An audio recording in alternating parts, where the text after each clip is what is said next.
جب سوار بستی میں پہنچے تو انہیں گھوڑے روکنے پڑے کیونکہ ان کی راہ میں بستی کے لوگ حائل تھے جو ایرانی فوجیوں کا کشت و خون کر رہے تھے۔ اس سے پہلے مسلمانوں نے یوں کھلے بندوں ایرانی فوج پر حملہ کرنے کی جرت کبھی نہیں کی تھی۔ ایک ایرانی سپاہی پر ہاتھ اٹھانے کی سزا یہ تھی کہ ہاتھ اٹھانے والے کے پورے خاندان کو ختم کر دیا جاتا تھا۔ اب یہاں کے مسلمان اس لیے دلیر ہو گئے تھے کہ انہیں اطلاع مل چکی تھی کہ مدینہ کی فوج آ گئی ہے۔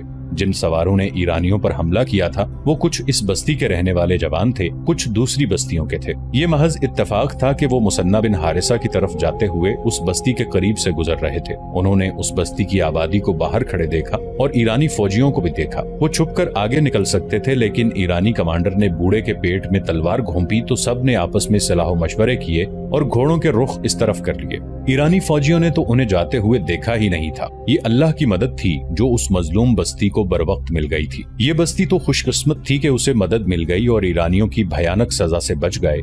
مسلمانوں کی دوسری بستیوں پر تو جیسے قیامت ٹوٹ پڑی تھی۔ ہر بستی کے ہر گھر کی تلاشی ہو رہی تھی۔ یہ دیکھا جا رہا تھا کہ کتنے آدمی غائب ہو چکے ہیں۔ ہر بستی میں ایرانی کئی آدمیوں کو قتل کر رہے تھے۔ بعض مکانوں کو انہوں نے نظر آتش بھی کر دیا تھا۔ 3-4 روز یہ سلسلہ چلا۔ اس کے بعد ایرانی فوج کو بستیوں کی طرف توجہ دینے کی مہلت نہ ملی۔ ہرمز اپنی فوج لے کر آ گیا۔ سرحدی فوج کو بھی اس نے اپنے ساتھ لے لیا اور سرحد سے نکل گیا۔ اس کا ارادہ یہ تھا کہ خالد رضی اللہ عنہ کو وہ سرحد سے دور روک لے گا۔ ہرمز کی پیش قدمی بہت تیز تھی۔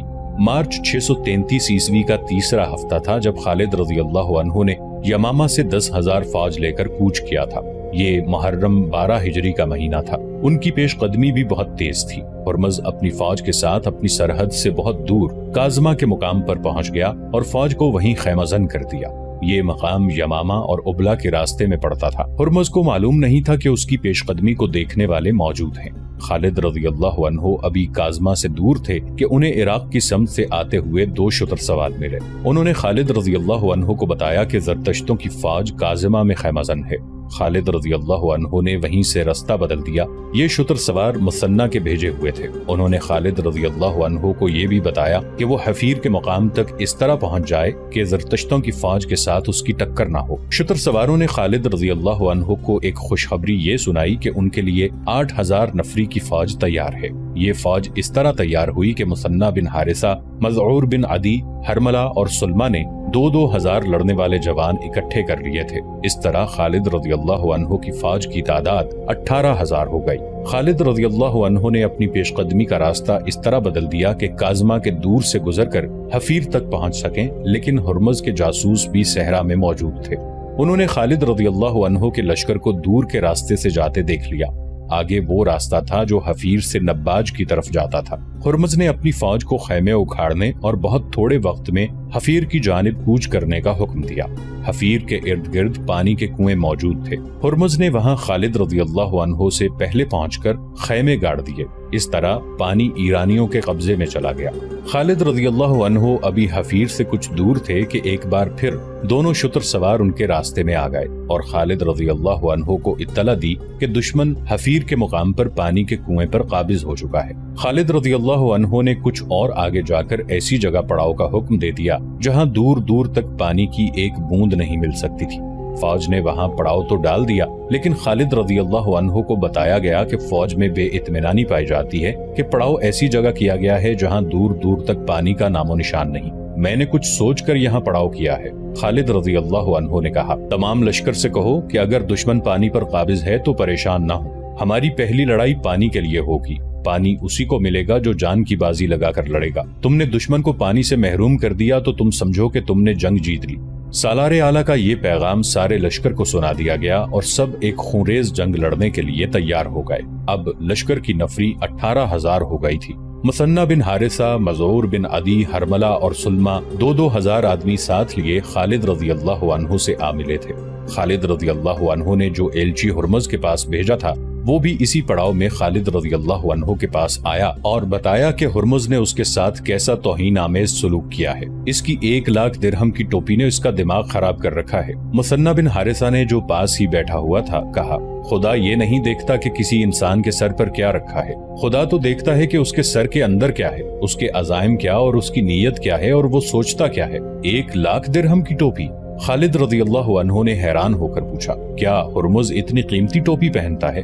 فارس کی شہنشاہی کا ایک دستور ہے، مثنہ بن حارثہ نے جواب دیا۔ ان کے ہاں حسب نسب اور حیثیت کو دیکھ کر اس کے مطابق ٹوپی پہنائی جاتی ہے جو ان کے شہنشاہ کی طرف سے عطا ہوتی ہے۔ زیادہ قیمتی ٹوپی صرف وہ افراد پہنتے ہیں جو اعلیٰ حسب و نسب کے ہوں اور جنہوں نے رعایا میں بھی اور شاہی دربار میں بھی توقیر اور وجاہت حاصل کر رکھی ہو۔ اس وقت ہرمز سب سے زیادہ قیمتی ٹوپی پہنتا ہے، کوئی اور 1,00,000 درہم کی ٹوپی نہیں پہن سکتا۔ اس ٹوپی میں بیش قیمت ہیرے لگے ہوئے ہیں اور اس کی کلگی بھی بہت قیمتی ہے۔ فرعونوں نے اپنے سروں پر خدائی کی ٹوپیاں سجا لی تھیں۔ خالد رضی اللہ عنہ نے کہا، کہاں ہیں وہ؟ کہاں ہیں ان کی ٹوپیاں؟ مجھے کسی کی بیش قیمت ٹوپی مروب نہیں کر سکتی، نہ کسی کی ٹوپی تلوار کے وار کو روک سکتی ہے۔ مجھے یہ بتاؤ کہ آتش پرستوں کی فوج لڑنے میں کیسی ہے اور میدان جنگ میں کتنی تیزی سے نقل و حرکت کرتی ہے۔ فارس کے سپاہی کی زرہ اور ہتھیار دیکھ کر خوف سا آتا ہے۔ مثنہ بن حارثہ نے خالد رضی اللہ عنہ کو بتایا، سر پر لوہے کی زنجیروں کے خود، بازوؤں پر کسی اور دھات کے خول اور ٹانگیں آگے کی طرف سے موٹے چمڑے یا دھات سے محفوظ کی ہوئی۔ ہتھیار اتنے کہ ہر سپاہی کے پاس ایک برچی، ایک تلوار، ایک وزنی گرز، ایک کمان اور ایک ترکش ہوتی ہے جس میں ہر سپاہی 30 تیر رکھتا ہے۔ اور لڑنے میں کیسے ہیں؟ جرت اور عقل سے لڑتے ہیں، مثنہ بن حارثہ نے جواب دیا۔ ان کی دلیری مشہور ہے۔ مثنہ، خالد رضی اللہ عنہ نے کہا، کیا تم نے محسوس نہیں کیا کہ آتش پرستوں کے سپاہی کتنے کمزور ہیں اور ان کی جرت کی حد کیا ہے؟ ان کی جرت کی حد آہنی خود اور بازوؤں اور ٹانگوں پر چڑھائے ہوئے خولوں تک ہے۔ وہ نہیں جانتے کہ جذبہ لوہے کو کاٹ دیا کرتا ہے۔ لوہے کی تلوار اور برچھی کی انی جذبے کو نہیں کاٹ سکتی۔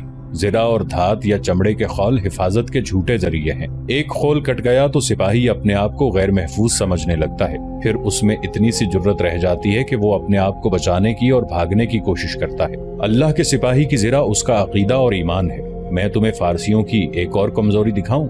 خالد رضی اللہ عنہ نے قاصد سے کہا، سالاروں اور کمانداروں کو فوراً بلواؤ، فوری طور پر کاظمہ کی طرف کوچ کرو۔ خالد رضی اللہ عنہ نے حکم دیا اور کوچ بہت تیز ہو۔ ہرمز حفیرہ کے علاقے میں پڑاؤ کیے ہوئے تھا۔ وہ کاظمہ سے اپنی فوج کو یہاں لایا تھا کیونکہ خالد رضی اللہ عنہ کا لشکر حفیرہ کی طرف آ گیا تھا۔ اب یہ لشکر پھر کاظمہ کی طرف جا رہا تھا۔ دونوں فوجوں کی چند ایک گھڑ سوار یا ایک دوسرے کی خیمہ گاہ کو دیکھتے رہے۔ ہرمز کو اطلاع ملی کہ مسلمانوں کا لشکر کاظمہ کی طرف کوچ کر گیا ہے تو ہرمز نے اپنی فوج کو کاظمہ کی طرف کوچ کرنے کا حکم دے دیا۔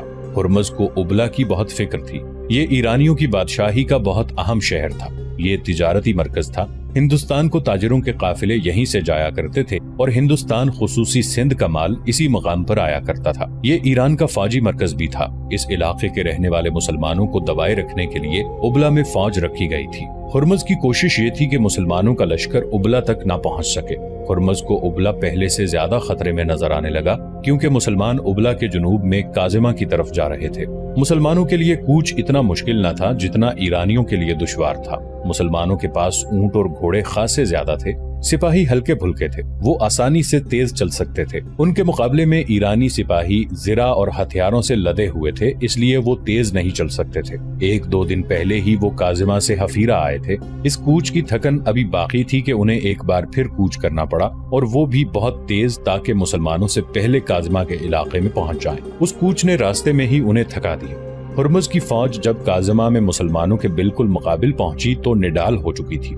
مسلمان سپاہی صحرائی لڑائیوں اور صحرا میں نقل و حرکت کے عادی تھے۔ خالد رضی اللہ عنہ نے ہرمز کو یہ تاثر دینے کے لیے کہ وہ اپنے لشکر کو آرام نہیں کرنے دے گا، لشکر کو 3 حصوں میں تقسیم کر دیا۔ خود قلب میں رہے۔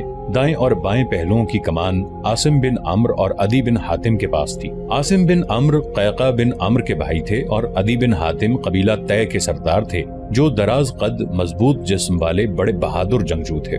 خالد رضی اللہ عنہ کو اپنی فوج کو لڑائی کی ترتیب میں کرتے دیکھ کر ہرمز نے بھی اپنی فوج کو 3 حصوں میں تقسیم کر دیا۔ قلب میں وہ خود رہا اور دونوں پہلوؤں کی کمان شاہی خاندان کے 2 افراد قباز اور انوشجان کو دی۔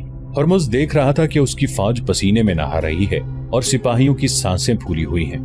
انہیں آرام کی ضرورت تھی لیکن مسلمان جنگی ترتیب میں آ چکے تھے۔ ہرمز نے اپنی فوج کی ترتیب ایسی رکھی ہوئی تھی کہ کاظمہ شہر اس کی فوج کے پیچھے آ گیا۔ ان کے سامنے ریگستانی میدان تھا اور ایک طرف بے آب و گیا ٹیلا نما پہاڑیوں کا سلسلہ تھا۔